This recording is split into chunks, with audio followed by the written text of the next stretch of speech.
Hujambo na karibu kwa mara nyingine tena mtazamaji wa The World News katika kipindi hiki cha ulimwengu wa siasa. Mimi ni Adam Hussein. Bado tunatazama ni nini ambacho kinajiri katika eneo la Mashariki ya Kati, hasa baada ya mvutano unaozidi kuendelea kati ya Marekani na Iran. Marekani ambayo bado inakosa nguvu ya kuungwa mkono na washirika wake, lakini Marekani ambayo kutokana na uzoefu wake wa kivita na pamoja na uwezo wake wa kijeshi, kutokana na kuwa na teknolojia ya hali ya juu, inaamini ina uwezo wa kuweza kufanya lolote wakati wowote dhidi ya Iran. Lakini taarifa ni kwamba moja kati ya mipango ya rais wa Marekani Donald Trump ni kutaka kuondoa utawala wa Ayatollah Al-Khamenei, kiongozi mkuu wa serikali ya mapinduzi ya Iran. Iran inakabiliwa na mzozo tofauti na mizozo mingine iliyowahi kushuhudiwa katika miongo kadhaa, kati ya machafuko ya ndani, kuyumba kwa uchumi na kuongezeka kwa mvutano kati yake na Israel na Marekani. Tehran inapitia mazingira hatarishi yenye athari kubwa ya kikanda pamoja na kimataifa. Marekani imefanya ujenzi mkubwa wa kijeshi kuzunguka Iran, ikipeleka vikosi vya ziada vya wanamaji, ndege na mali za msaada, huku kukiwa na mvutano ambao unazidi kukua siku hadi siku. Kama mojawapo ya maeneo muhimu ya kijeshi ya Marekani karibu na Iran katika miongo kadhaa, hatua hiyo inaonekana kama maandalizi ya makabiliano yanayoweza kutokea na imepokea maonyo makali kutoka kwa Tehran.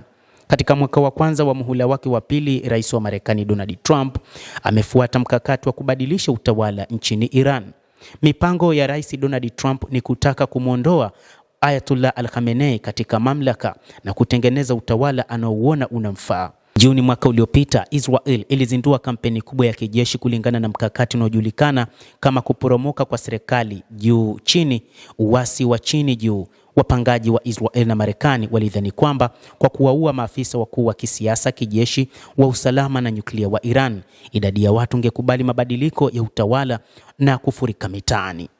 Hata hivyo, mipango ya Marekani na Israel ililenga kuwaua viongozi wote waliopo madarakani kwa sasa, wale wa kisiasa na wale wa kijeshi na hata wataalamu wa nyuklia.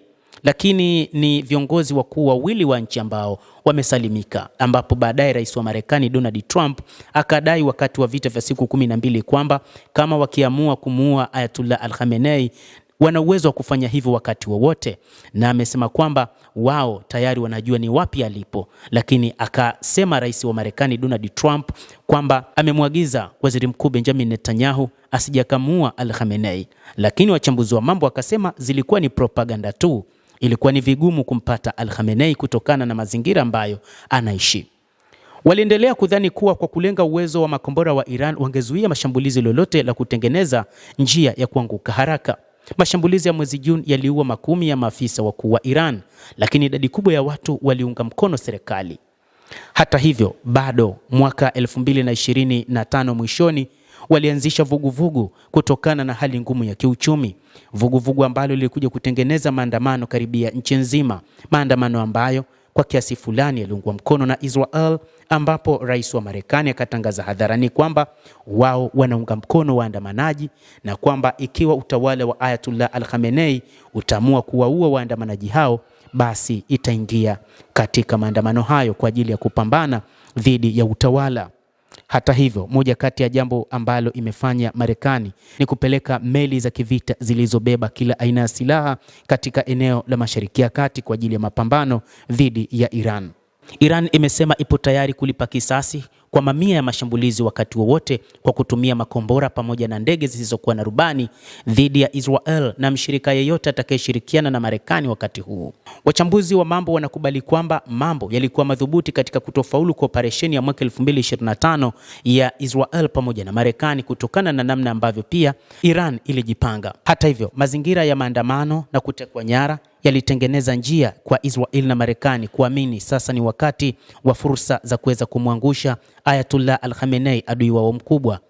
Lakini maandamano hayo yaliweza kudhibitiwa vilivyo, lakini jambo kubwa ambalo limeshangaza ulimwengu na hata rais mwenyewe Donald Trump ni kuona raia wakageukia maandamano hayo kupinga upande mwingine wa waandamanaji kwamba walikuwa wakiunga mkono serikali yao. Waziri wa mambo ya nje wa Iran Abbas Araghchi alishutumu mitandao yenye mafungamano na Israel kwa kupenyeza maandamano hayo, kujihusisha na hujuma, mashambulizi yaliyolenga vitendo vya ukatili ili kuzidisha mapigano ya ndani ya nchi. Hata hivyo, raia walielewa ni nini ambacho kinaendelea katika ulimwengu. Hii ilikuja kusaidia kutolewa kwa elimu kubwa na ushawishi mkubwa uliotolewa na viongozi wengi ndani ya Iran. Hiki ndicho ambacho kiliwafanya Waajemi wengi na wa Iran katika taifa hilo kuona kwamba hakuna haja kuendelea na maandamano hayo, na hiki ndicho kilichoisaidia Iran na kuendelea kwa uwepo wa Ayatollah Al-Khamenei kama kiongozi wa taifa hilo la Iran.